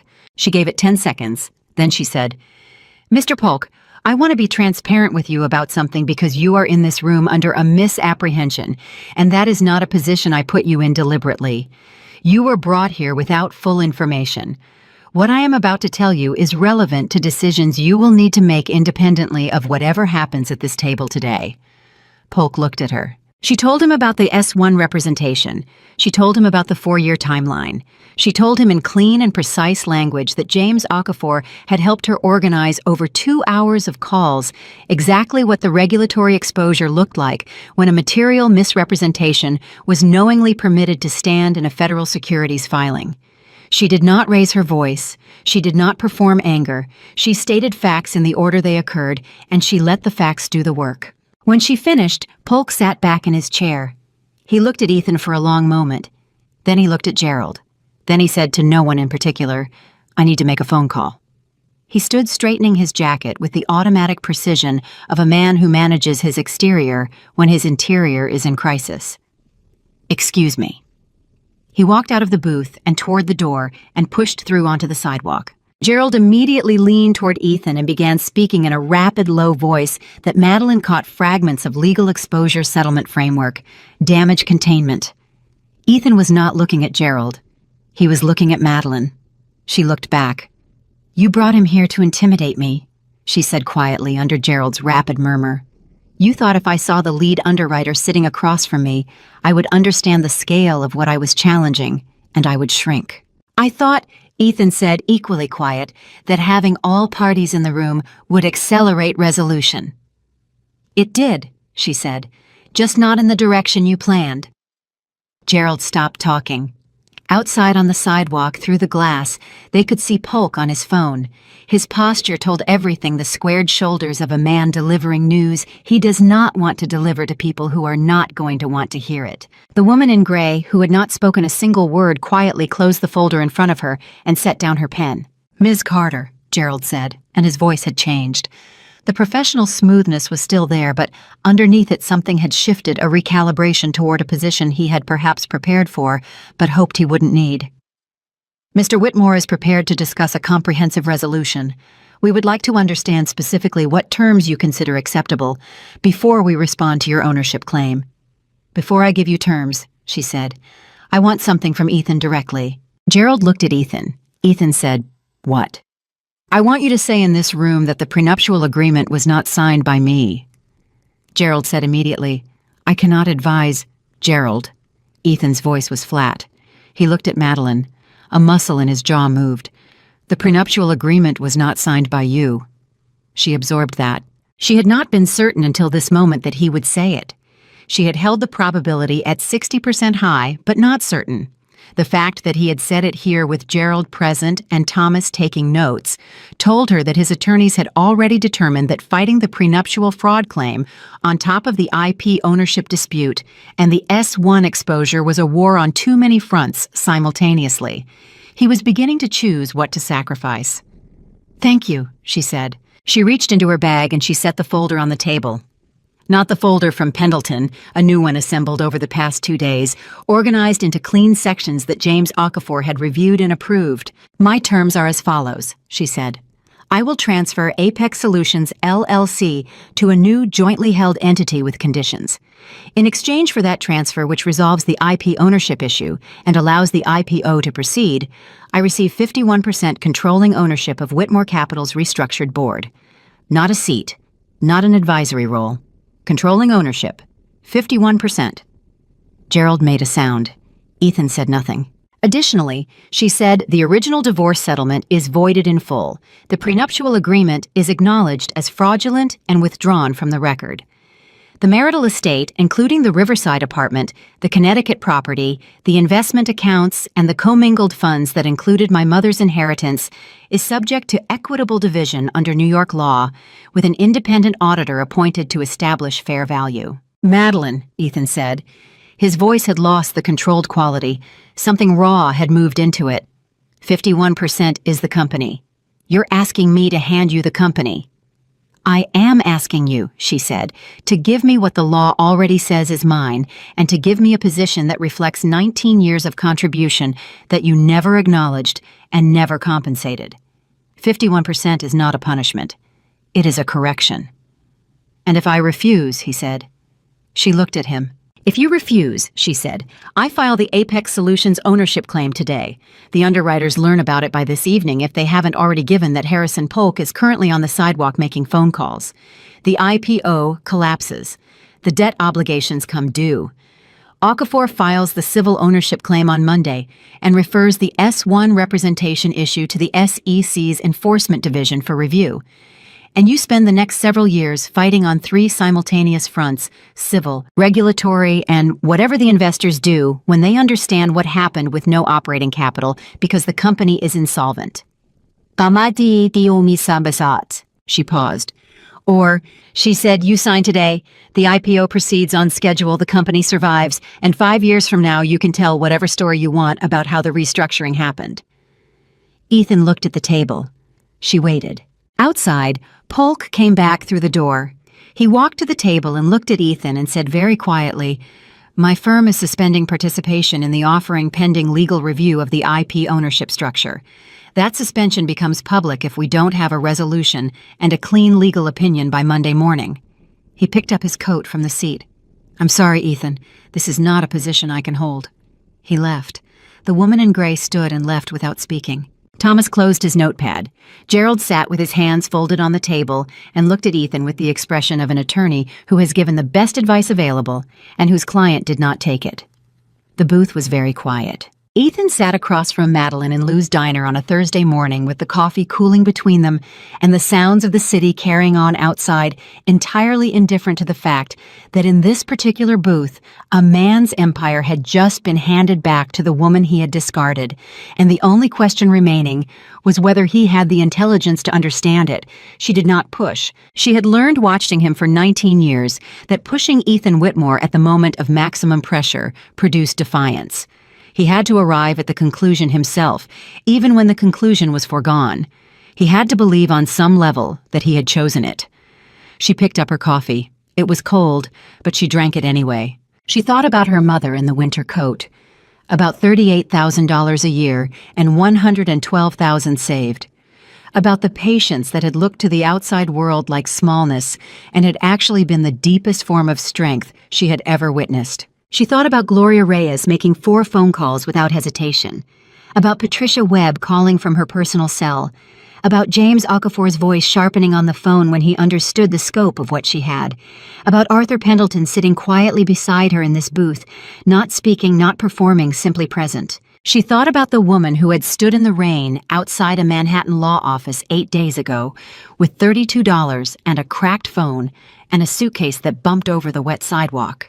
She thought, look how far she's come in 8 days. Ethan said, "I want a non-disclosure provision." She looked at him. "For the personal details," he said. "The ring, the prenuptial, the calls I made to contacts, I want those covered under a mutual NDA." She considered this. "Mutual," she said. "Mutual." She looked at Pendleton. Pendleton gave the smallest nod. Mutual meant she was also covered. He could not speak publicly about her or the ownership discovery or anything that happened in these 2 meetings.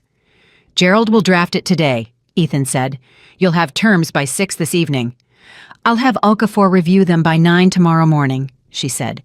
"The signing," he said, and he stopped. "Saturday," she said. "Pendleton's office, 10 o'clock." He nodded. He sat there for another moment without moving, and she had the sense that he was doing something he did not know how to do, had perhaps never learned to do, sitting with a loss. Not managing it, not spinning it, not already building the next move. Just sitting with the fact that something was over. "You knew," he said finally. Not accusatory, almost quiet. "When you walked out of my conference room, you didn't know about Apex Solutions, but you knew something wasn't finished." She thought about the elevator, the counting numbers, the decision she had made between 42 and the lobby. "I knew," she said, "that you are not the kind of man who leaves things unfinished without a reason. And I knew that a man as careful as you doesn't strip someone as completely as you tried to strip me without being afraid of what they might find if they had the resources to look." She paused. "You were afraid of me, Ethan. You just disguised it as contempt." He said nothing. She picked up her bag. She stood. "Saturday," she said, 10 o'clock. She walked out of Lou's diner for the second time in 3 days, and the cold air hit her, and this time it did not feel like punishment. It felt like weather. Just weather. The ordinary cold of an ordinary Thursday morning in a city that had been here long before Ethan Whitmore built his empire and would be here long after it was rebuilt under different hands. She pulled out her phone. She called Okafor. He said yes, she said. A pause. All terms, she said. Gerald is drafting tonight. I need you at Pendleton's office Saturday at 10. I'll be there, Okafor said. And then, Ms. Carter, how do you feel? She stood on the sidewalk, and she thought about it honestly. I feel, she said, like my mother would have approved. And for the first time in 9 days, she meant something by those words that was not grief. Something that sat alongside the grief and did not diminish it, and was not diminished by it. Something that felt cautiously and completely like the beginning of what came next. The documents arrived at Pendleton's office at 5:58 on Friday evening, which was 2 minutes before the close of business, and a deliberate calculation, Gerald giving himself maximum hours before the Saturday signing, while technically meeting the Thursday evening deadline that Madeline had set. She recognized the move. It was exactly the kind of small, petty reclamation of control that men like Gerald performed when the larger control was already gone. She did not comment on it. She called Okafor at 6:03. I have them, she said. Read me the ownership transfer clause, he said. She read it. He was quiet for a moment. The language on the board voting structure is narrow. See the clause beginning with notwithstanding on page 4. He's trying to define controlling interest in a way that limits your operational authority over executive appointments. She found it. She read it twice. He wants 51% of the votes, but not 51% of the decisions, she said. Precisely, Okafor said. Gerald is very good. I'll give him that. Can we push back tonight? I'll send a red line by 9, he said. Gerald will hate it, but Gerald will accept it because the alternative is what we discussed yesterday, and the clock has not changed. She sat with the documents spread across the desk in the motel room, the same desk where she had read legal research at 5 in the morning 10 days ago, with nothing in her pocket but $32 and a determination she couldn't yet name. And she waited for Okafor's red line, and she thought about Saturday. She thought about walking into Pendleton's office with everything she currently held and walking out with everything she was owed. She thought about what happened after.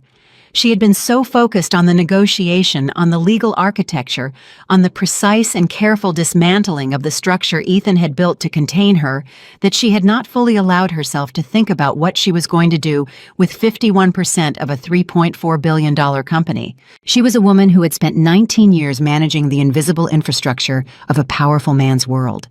She understood relationship capital and organizational dynamics and the way trust moved through a system. She understood better than most people who had spent those 19 years in formal business roles that companies were not balance sheets.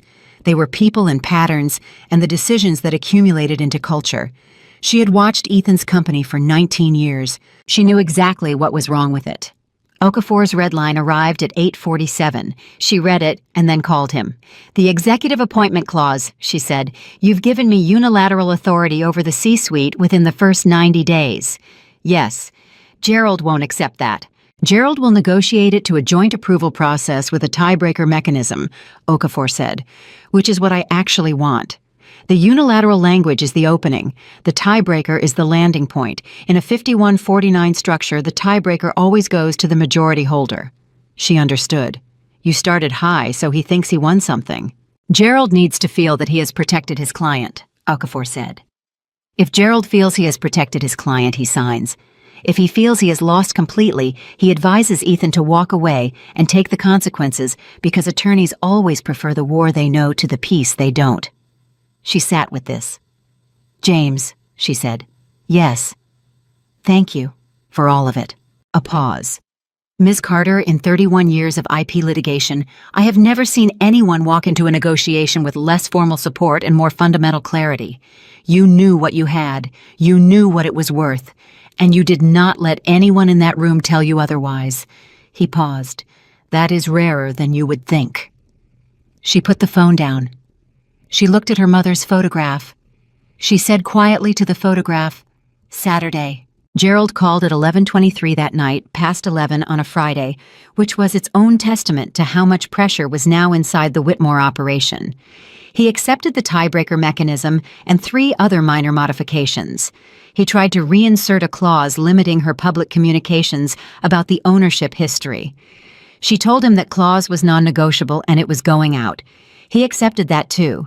She confirmed Saturday at 10. She did not sleep much, but the wakefulness was different now. Not anxious, not desperate, not the circling exhaustion of a person trying to outrun catastrophe. It was the wakefulness of a person standing at the edge of something enormous and very still, the way her mother had stood at her father's funeral, composed, present, and entirely clear about who she was. Saturday morning she woke at 5. She showered. She put on the charcoal silk blouse, the grandmother's silver earrings. She looked at herself in the mirror with the same steady attention she had paid herself on the morning of the first diner meeting, and what she saw was not the same woman who had stood in this mirror 10 days ago. Not dramatically different on the outside, but behind the eyes something had consolidated. Something that had always been there but had been compressed and buried under 19 years of making someone else's world run smoothly had found its shape again. She picked up her mother's photograph. She put it in her bag. She arrived at Pendleton's office at 9:30. Pendleton was already there. Okafor arrived 12 minutes later with a young associate who carried the execution copies of every document in a neat accordion file. They sat at the conference table, and Okafor walked her through each signature page one final time, explaining what she was signing and what it meant in language that was precise without being condescending. She listened to every word. At 9:58, Gerald Foss arrived. At 10:04, Ethan Whitmore walked through the door. He looked like he had not slept in several days, which was probably true. He was still impeccably dressed. The armor was still there, but it sat differently on him now, like something maintained by habit rather than by genuine confidence. He came in, and he looked at the table, and he looked at her, and he sat down without speaking. Gerald began the formal process, immediately moving through documents with the brisk efficiency of a man who wants to get something over with. Each transfer document was explained, initialed, signed.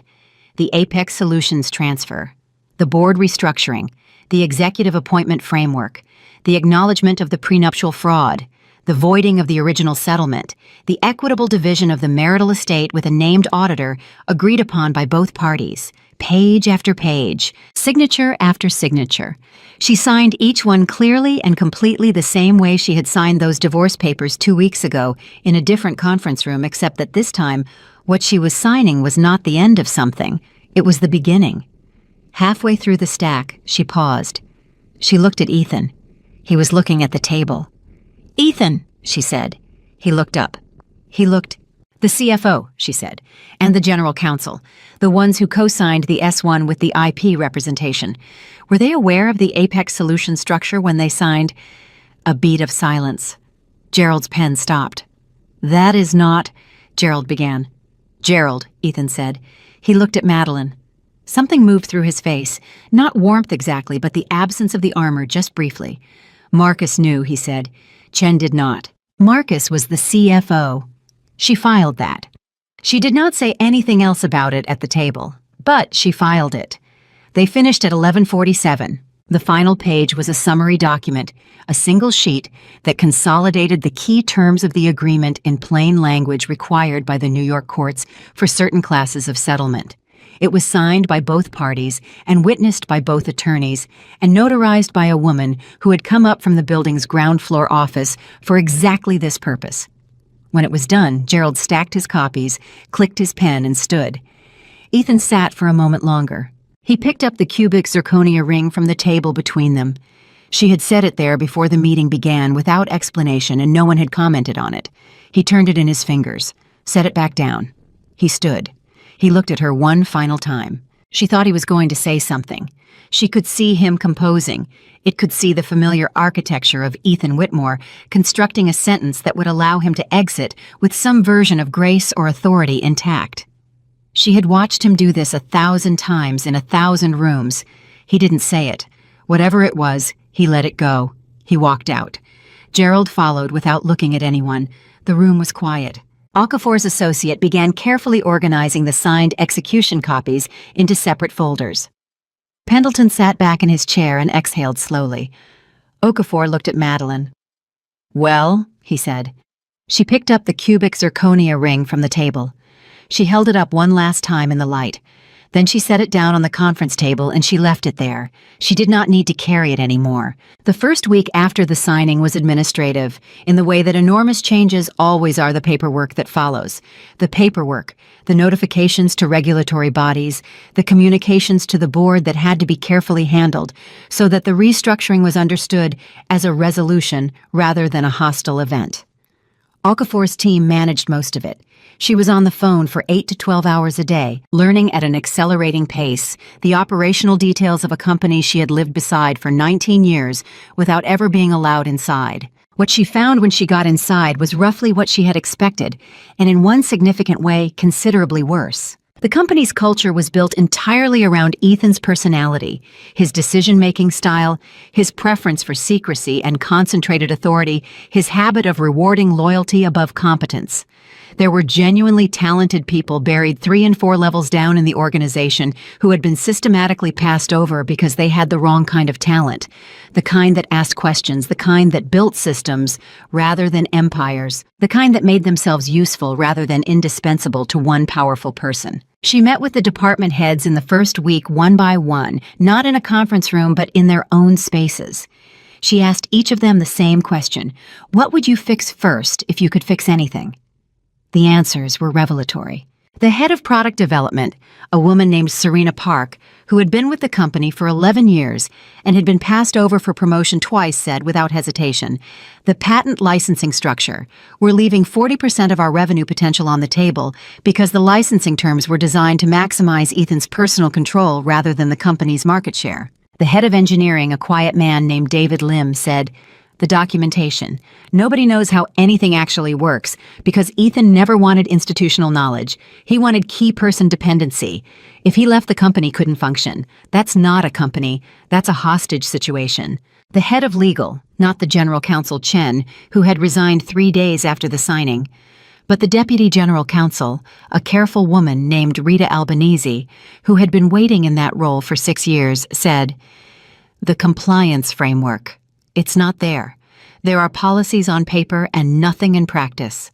We've been operating on Ethan's reputation as a substitute for actual governance."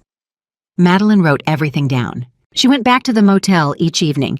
She was still in the motel, had not yet moved because there had been no time and no bandwidth, and because in a way she did not fully examine, she was not ready to leave until she had made decisions about what came next. And she read and she thought, and she built the restructuring plan the way she had once built her graduate thesis, from first principles, from what the thing actually needed, rather than what it had always had. At the end of the second week, she called an all-company meeting. 340 people gathered in the main conference center of Whitmore Capital's offices, which she had not yet moved into. She was still operating from a borrowed desk in Pendleton's office, and she stood at the front of the room and she looked at them. She said, "My name is Madeline Carter. Some of you know the outline of what happened here. Most of you know a version of it that involves a great deal of uncertainty.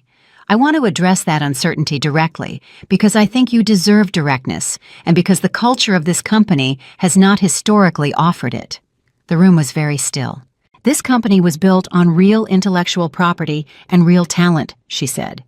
"It was also built on a management philosophy that prioritized control over trust and secrecy over sustainability. Those two things, the real value and the destructive management, have existed side by side for 19 years. What I intend to do is preserve the first and dismantle the second." She looked at the room. "I am not here to punish anyone for surviving in the environment that existed," she said. "I am here to build the environment that should have existed. Some of you will thrive in that environment. Some of you may find it uncomfortable because comfortable people are sometimes the ones most invested in a broken system. I ask you to give the new structure a genuine chance before you make a decision about whether you belong here." She paused. "And I ask you to tell me the truth about what's broken, about what's working, about what you see that I don't yet see. I will not punish honesty. I will not reward the kind of loyalty that requires silence. Those days are over." The room remained still for a moment, and then Serena Park from the third row started to applaud. It moved through the room slowly, and then all at once, the way that things do when people have been waiting for permission to feel something. Madeline stood at the front of the room, and she did not perform emotion, and she did not perform strength. She simply received it. The first major decision she made was the Marcus situation. The CFO who had co-signed the S1, knowing about the Apex Solutions ownership discrepancy, was a man named Marcus Webb, no relation to Patricia, who had been with Ethan for 14 years, and who in the 2 weeks since the signing had been waiting in his office like a man waiting for a verdict. She met with him on a Wednesday morning alone, no attorneys. He came in and sat down, and he looked at her with the expression of a man who has decided in advance to accept whatever is coming. "You knew about Apex Solutions when you signed the S1, she said. "Yes," he said. "Did you raise it with Ethan?" A pause. "I raised it in 2022 when the audit flagged it. He told me it was being handled. He told me again in 2023. When the S1 process began, I asked again, and he said the legal team had a structure to address it at closing." He looked at the table. "I believed him, or I chose to believe him. I'm not sure those are different things." She studied him. "They're different things," she said. "Choosing to believe something you have reason to doubt is not the same as being deceived." He looked up. "But," she said, "it is also not the same as complicity with intent, and I am not in the business of destroying people who made bad choices under pressure from a man who is very good at applying pressure." She paused. "I am in the business of building a company that doesn't create those situations." "What does that mean for me?" he asked. "It means you are going to work with Rita Albanese on a complete rebuild of the compliance framework," she said. "It means your role changes. The title stays. The authority over compliance decisions transfers to Rita with your support and institutional knowledge behind her. It means you are on a 1-year performance framework, and at the end of that year, I will reassess." She paused. "It also means that if you are ever again in a position where you know something material is wrong, and the person above you tells you it's being handled, you come to me directly, not to my assistant, to me." He sat with this.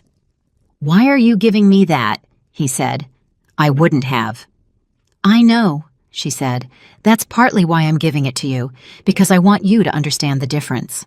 He nodded. He left. She picked up the phone and called Okafor. "The SEC referral," she said. "Is there a window where voluntary disclosure and cooperation affects the outcome?" "Always," he said immediately. "Are you thinking about Marcus?" "I'm thinking about the company," she said. "I don't want to build the new structure on top of an unresolved federal exposure. I want to get ahead of it. Voluntary disclosure, full cooperation, remediation plan in place. It's better for the company, it's better for the people who didn't know, and it gives the people who did a chance to demonstrate they understand what they did wrong." A pause. "That is a very sophisticated reading of the regulatory environment," Okafor said. "I've been reading for 2 weeks," she said. He laughed. It was the first time she had heard him laugh, and it was a good sound, genuine, unguarded. "I'll make the calls," he said. The IPO, which had been suspended pending resolution of the ownership dispute, was relaunched with amended filings 3 weeks after the signing. The amended prospectus included a full disclosure of the Apex Solutions ownership history, the resolution of the dispute, and the restructured board and management framework. It also included in the section on corporate governance language that Madeline had written herself and that Rita Albanese had refined a formal commitment to transparency, independent audit, and a whistleblower protection framework with direct reporting access to the board. The institutional investors who had pulled back when Polk's firm suspended their participation did not immediately return. For 4 days, the amended offering sat in the market with uncertain support, and she got calls from 3 board members in those 4 days asking whether she had considered pulling back, scaling down, waiting for a quieter moment. She told each of them the same thing. The company's value is real. The IP is real. The talent is real.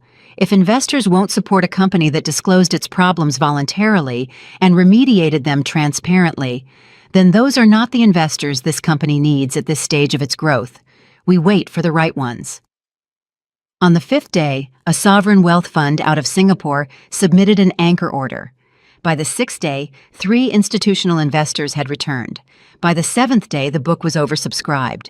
The IPO priced on a Thursday morning in April, 3 months after the divorce papers had been slid across a mahogany table in a 42nd floor conference room, and it priced 11% above the original target valuation.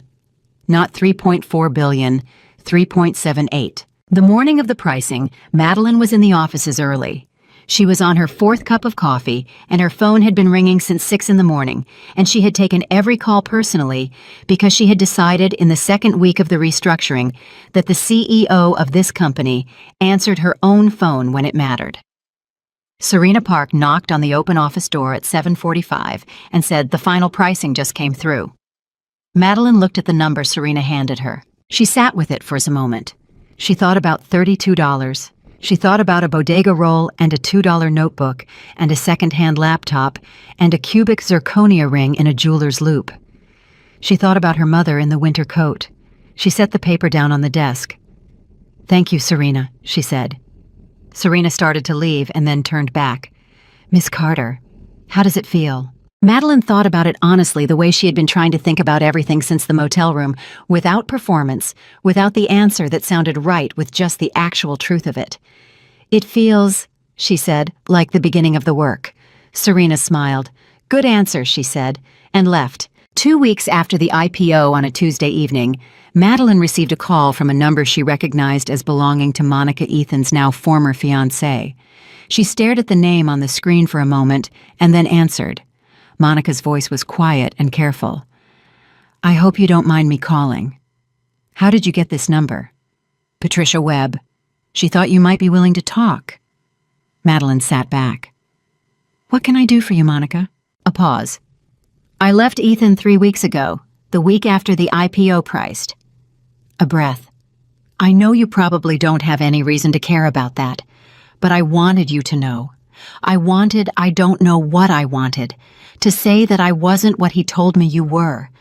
I knew something was wrong. I made choices that—" She stopped. "I'm sorry." Madeline held the phone, and she thought about the credit card statements she had found 6 months before the divorce, and the 3 weeks of quiet confirmation, and the conference room, and the Rolex. She thought about what her mother would have done with a phone call like this. "Monica," she said, "are you safe?" A surprised pause. "Yes. I have an apartment. I have a job. I'm fine, I think." "Good," Madeline said. "That's what matters. Take care of yourself." She ended the call. She sat with it for a moment. She did not feel triumph. She did not feel vindicated. She felt something quieter than either the specific peace of a person who has stopped needing someone else's loss to confirm her own value. That was worth noting. She noted it. The news about Ethan came in fragments over the following months, the way news about people always does when they are no longer the center of your world. She did not seek it out. It arrived through Patricia and through the general background noise of the industry she now operated in. He had moved out of the Riverside apartment when the Equitable Division settlement transferred it to the marital estate pool. He was living in a 2-bedroom rental in a building he would once have walked past without registering. He had launched a consulting practice, the inevitable move of a man whose identity is built on expertise and who cannot conceive of himself as something other than essential. The practice had attracted 2 clients in 6 months. She heard this, and she felt nothing sharp about it, just the mild human sadness of a person witnessing what happens when someone builds an empire on control rather than on something real and watches it reveal itself as having always been made of air. In June, 5 months after the signing, 4 months after the IPO, the New York Stock Exchange held a small ceremony marking Whitmore Capital's first quarter as a public company. It was not the kind of event that generated significant press. A photograph, a small gathering, a commemorative moment that mattered more internally than externally. She stood on the floor of the exchange with Serena Park to her left and Rita Albanese to her right, and Okafor in the back of the group, and Pendleton beside him, and around them a company of 340 people who had spent the past several months discovering that they were capable of more than they had been allowed to demonstrate. A photographer from the financial press asked her to look at the camera. She thought about the elevator. She thought about the rain. She looked at the camera. She looked like a woman who had always been going to end up exactly here. Not because it had been inevitable, not because the universe had conspired toward justice, not because good things happen to people who deserve them. She had lived long enough to know that they often don't. But because she had stood in a motel room with $32 and refused quietly and completely, and without drama, to accept that the story was over. She had known something that Ethan Whitmore had failed in all his careful planning and all his accumulated power, to understand that the most dangerous person in any room is not the one with the most resources. It is the one who has been underestimated so completely that nobody thought to account for them. He had looked at her silence for 19 years and seen compliance. He had not seen what silence actually is when it belongs to a woman like her mother, like her, a form of patience so deep it is indistinguishable from stillness, and so complete that when it finally moves, there is nothing left to stop it. The photograph was taken. The ceremony ended. She walked out of the New York Stock Exchange into the June morning with her phone already ringing, and 3 decisions already forming, and the work already waiting. The way good work always does, without drama, without fanfare, simply present and real and entirely hers. He had not lost her because she was weak. He had lost everything because he mistook her silence for the absence of power when it had been from the very beginning the fullest expression of it.